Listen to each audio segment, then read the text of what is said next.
I'm Pat Tully with the Ketchikan Public Library, and this is Reading Aloud. Today I'm going to be reading the second part of a short story by Edith Wharton entitled The Other Two. And in this story, Waythorne has just married a woman who has been married twice before. And he's heard her version of the story of her first two marriages, but he is learning more and more about the marriages from the other husband's point of view.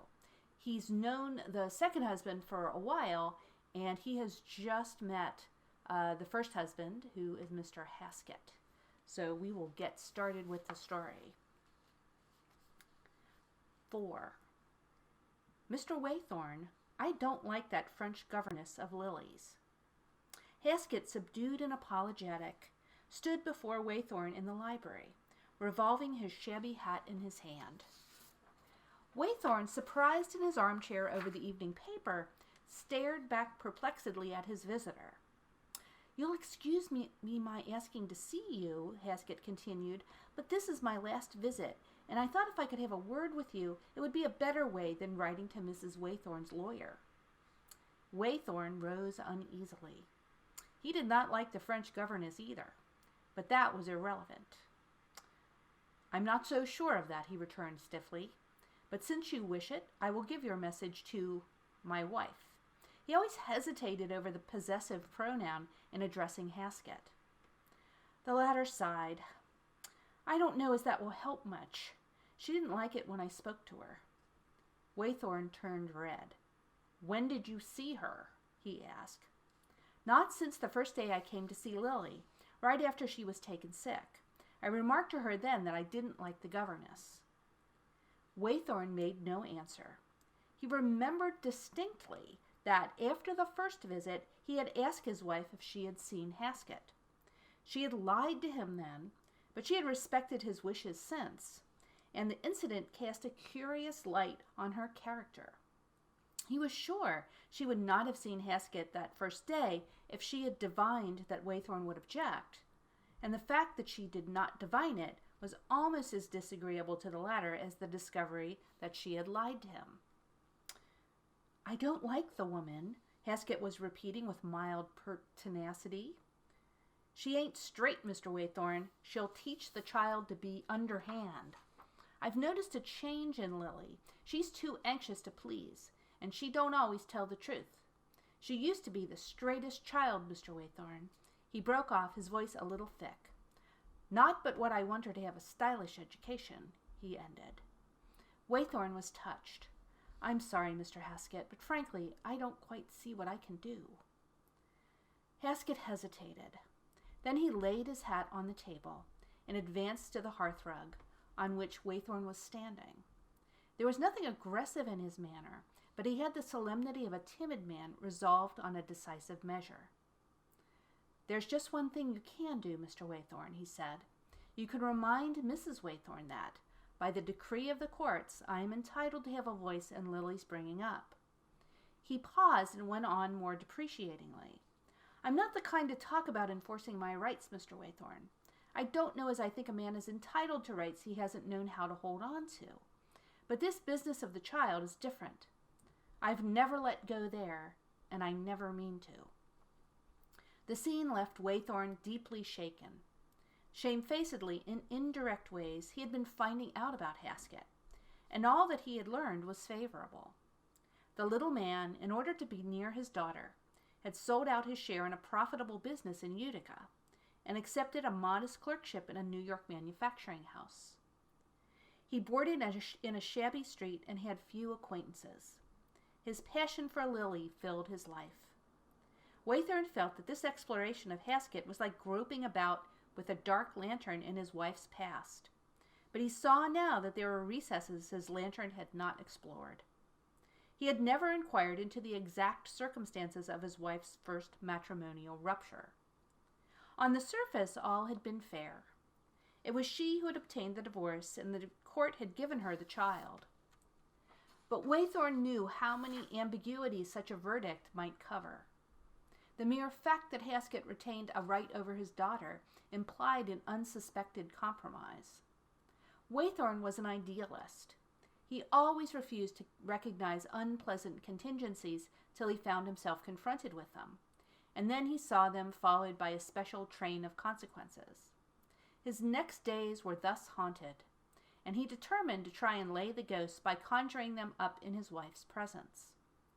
When he repeated Haskett's request, a flame of anger passed over her face, but she subdued it instantly and spoke with a slight quiver of outraged motherhood. "It is very ungentlemanly of him," she said. The word grated on Waythorne. "That is neither here nor there.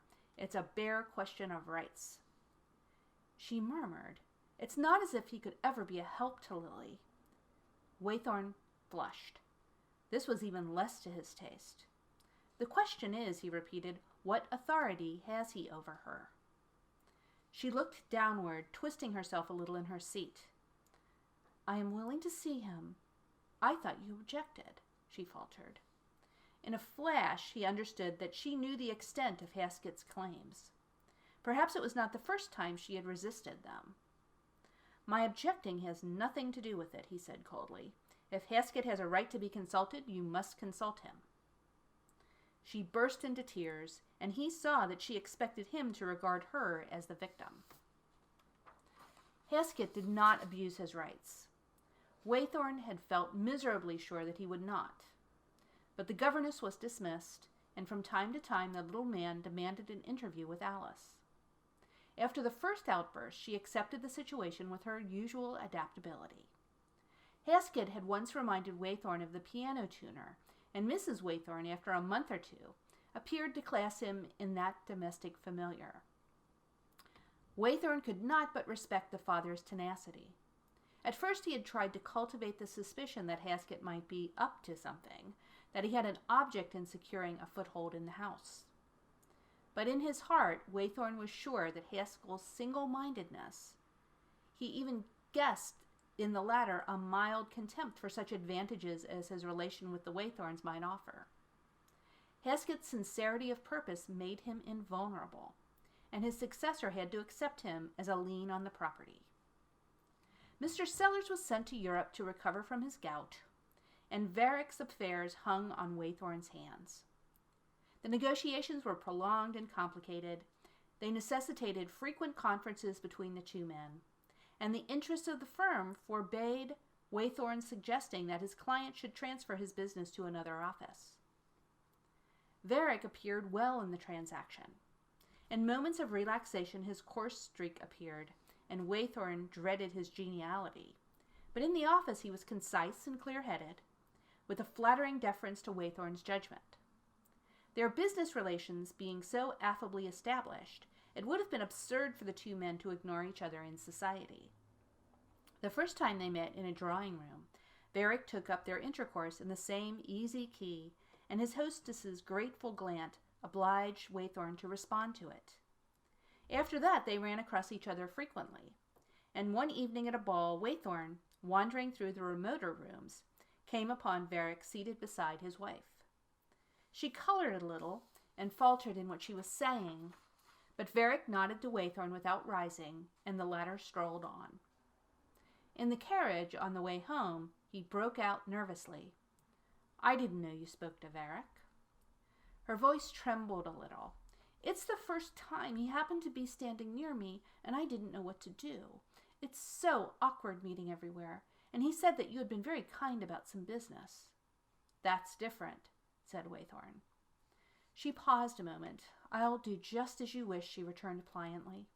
"I thought it would be less awkward to speak to him when we meet." Her pliancy was beginning to sicken him. Had she really no will of her own? No theory about her relation to these men? She had accepted Haskett.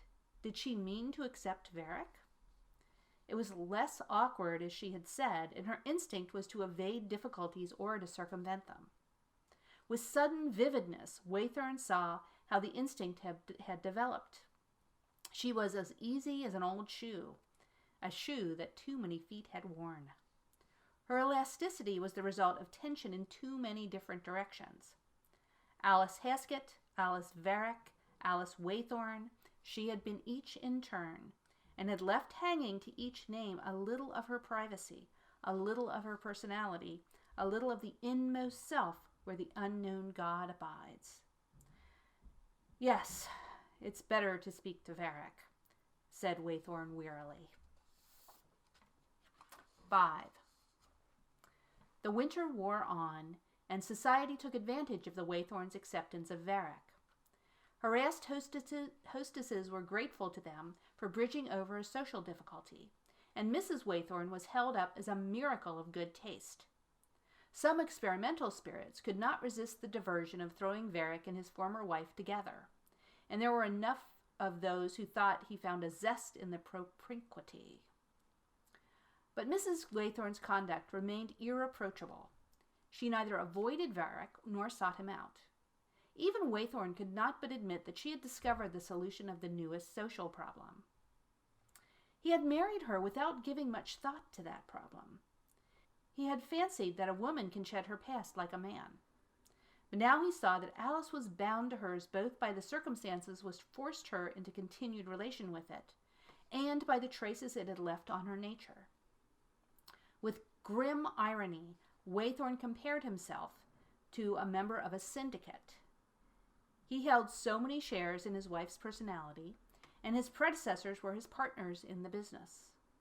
If there had been any element of passion in the transaction, he would have felt less deteriorated by it. The fact that Alice took her change of husbands like a change of weather reduced the situation to mediocrity.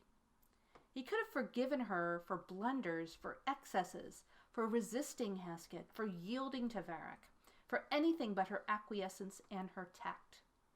She reminded him of a juggler tossing knives, but the knives were blunt and she knew they would never cut her. And then, gradually, habit formed a protecting surface for his sensibilities.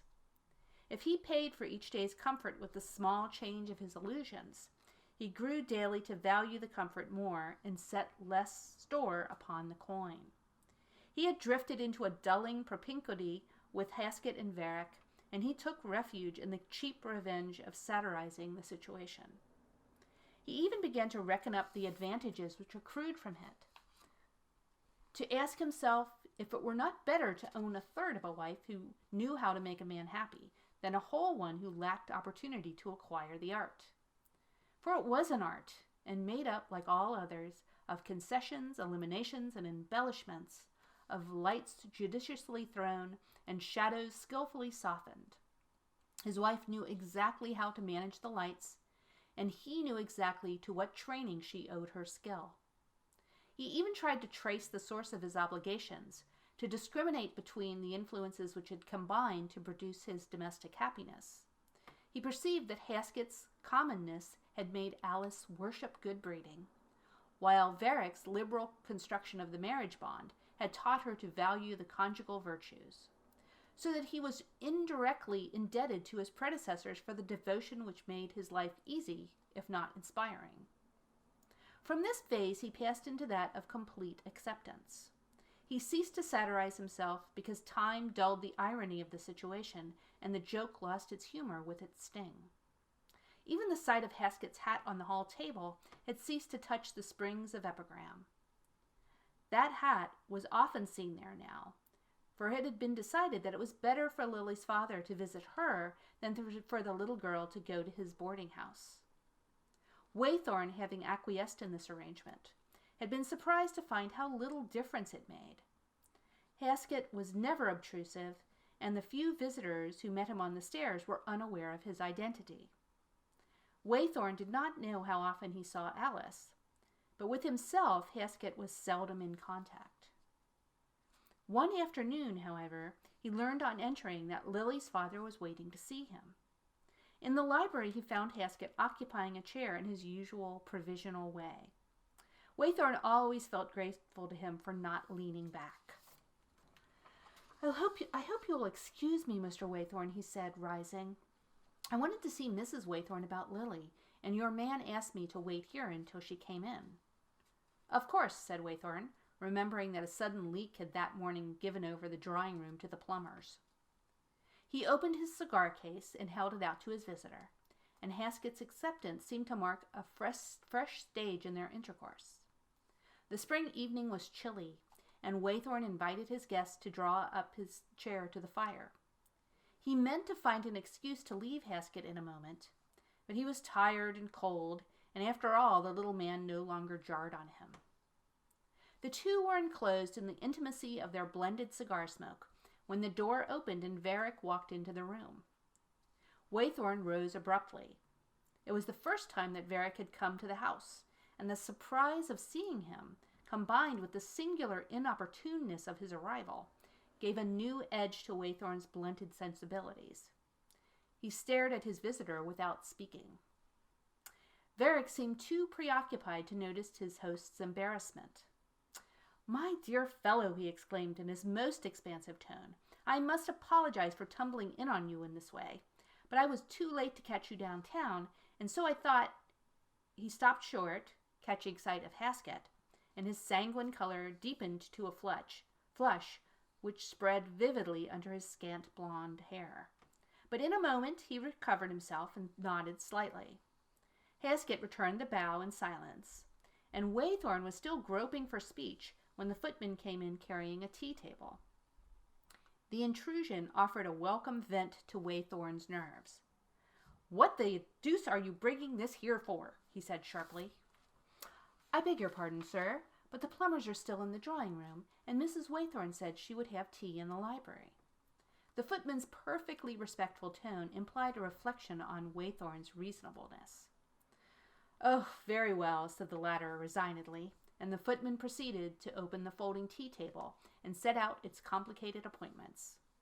While this interminable process continued, the three men stood motionless, watching it with a fascinated stare, till Waythorne, to break the silence, said to Varick, "Won't you have a cigar?" He held out the case which he had just tendered to Haskett, and Varick helped himself with a smile. Waythorne looked about for a match, and finding none, proffered a light from his own cigar. Haskett, in the background, held his ground mildly, examining his cigar tip now and then, and stepping forward at the right moment to knock its ashes into the fire. The footman at last withdrew, and Varick immediately began. "If I could just say half a word to you about this business." "Certainly," stammered Waythorne, "in the dining-room." But as he placed his hand on the door, it opened from without, and his wife appeared on the threshold. She came in fresh and smiling, in her street dress and hat, shedding a fragrance from the boa which she loosened in advancing. "Shall we have tea in here, dear?" she began, and then she caught sight of Varick. Her smile deepened, veiling a slight tremor of surprise. "Why, how do you do?" she said with a distinct note of pleasure.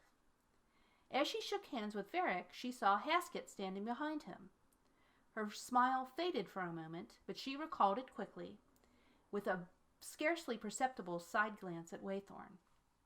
"How do you do, Mr. Haskett?" she said, and shook hands with him a shade less cordially. The three men stood awkwardly before her, till Varick, always the most self-possessed, dashed into an explanatory phrase.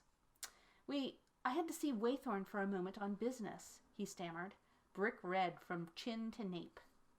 Haskett stepped forward with his air of mild obstinacy. "I'm sorry to intrude, but you appointed 5:00. He directed his resigned glance to the timepiece on the mantel. She swept aside their embarrassment with a charming gesture of hospitality. "I'm so sorry. I'm always late, but the afternoon was so lovely." She stood drawing her gloves off, propitiatory and graceful, diffusing about her a sense of ease and familiarity in which the situation lost its grotesqueness. "But before talking business," she added brightly, "I'm sure everyone wants a cup of tea." She dropped into her low chair by the tea table, and the two visitors, as if drawn by her smile, advanced to receive the cup she held out. She glanced about for Waythorne, and he took the third cup with a laugh. The end. I really love Wharton's kind of ironic sense. It comes through in all her stories and novels. So I'm going to finish up this edition of Reading Aloud. with Walt Whitman, one of my favorite poets. It's called Crossing Brooklyn Ferry. 1. Flood tide below me, I see you face to face. Clouds of the west, sun there half an hour high. I see you also face to face.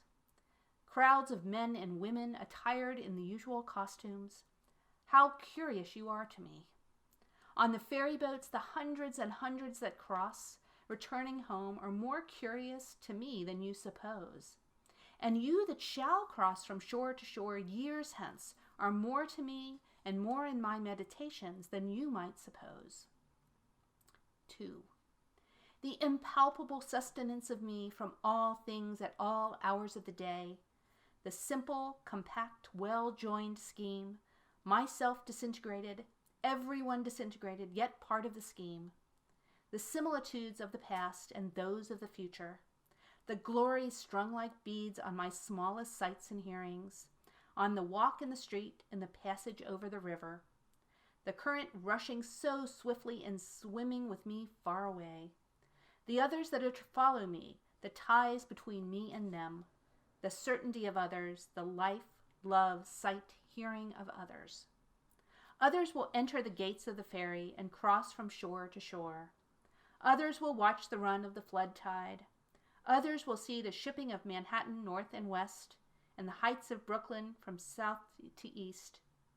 Others will see the islands large and small. 50 years hence, other will see them as they cross, the sun half an hour high. 100 years hence, or ever so many hundred years hence, others will see them, will enjoy the sunset, the pouring in of the flood tide, the falling back to the sea of the ebb tide. 3. It avails not, time nor place. Distance avails not. I am with you, you men and women of a generation, or ever so many generations hence. Just as you feel when you look on the river and sky, so I felt. Just as any of you is one of a living crowd, I was one of a crowd. Just as you are refreshed by the gladness of the river and the bright flow, I was refreshed. Just as you stand and lean on the rail, yet hurry with the swift current, I stood yet was hurried. Just as you look on the numberless masts of ships and the thick-stemmed pipes of steamboats, I looked. I, too, many and many a time crossed the river of old, watched the 12th-month seagulls, saw them high in the air, floating with motionless wings, oscillating their bodies, saw how the glistening yellow lit up parts of their bodies and left the rest in strong shadow, saw the slow wheeling circles and the gradual edging toward the south, saw the reflection of the summer sky in the water, had my eyes dazzled by the shimmering track of beams, looked at the fine centrifugal spokes of light round the shape of my head in the sunlit water, looked on the haze on the hills southward and southwestward, looked on the vapor as it flew in fleeces tinged with violet, looked toward the lower bay to notice the vessels arriving, saw their approach, saw aboard those that were near me, saw the white sails of schooners and sloops, saw the ships at anchor, the sailors at work in the rigging or out astride the spars, the round masts, the swinging motion of the hulls, the slender serpentine pennants, the large and small steamers in motion, the pilots in their pilot houses, the white wake left by the passage, the quick tremulous whirl of the wheels, the flags of all nations, the falling of them at sunset, the scallop-edged waves in the twilight, the ladled cups, the frolicsome crests and glistening, the stretch afar growing dimmer and dimmer, the gray walls of the granite storehouses by the docks. On the river, the shadowy group, the big steam tug closely flanked on each side by the barges, the hayboat, the belated lighter. On the neighboring shore, the fires from the foundry chimneys burning high and glaringly into the night, casting their flicker of black contrasted with the wild red and yellow light over the tops of houses and down into the clefts of streets. 4. These and all else were to me the same as they are to you. I loved well those cities, loved well the stately and rapid river. The men and women I saw were all near to me. Others the same, others who looked back on me because I looked forward to them. The time will come, though I stop here today and tonight. 5. What is it then between us? What is the count of the scores or hundreds of years between us? Whatever it is, it avails not. Distance avails not, and place avails not. I too lived. Brooklyn of ample hills was mine. I too walked the streets of Manhattan Island and bathed in the waters around it. I too felt the curious, abrupt questioning stirring within me. In the day among crowds of people, sometimes they came upon me. In my walks home late at night, or as I lay in my bed, they came upon me. I too had been struck from the float forever held in solution. I too had received identity by my body. That I knew of my body, and what I should be, I knew should be of my body. 6. It is not upon you alone the dark patches fall. The dark threw its patches down upon me also. The best I had done seemed to me blank and suspicious. My great thoughts, as I supposed them, were they not in reality meager?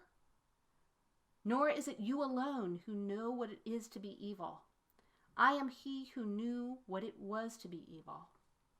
I too knitted the old knot of contrariety, blabbed, blushed, resented, lied, stole, grudged, had guile, anger, lust, hot wishes I dare not speak, was wayward, vain, greedy, shallow, sly, cowardly, malignant, the wolf, the snake, the hog not wanting in me, the cheating look, the frivolous word, the adulterous wish not wanting, refusals, hates, postponements, meanness, laziness, none of these wanting, was one with the rest, the days and haps of the rest, was called by my nighest name by clear, loud voices of young men as they saw me approaching or passing, felt their arms on my neck as I stood, or the negligent leaning of their flesh against me as I sat.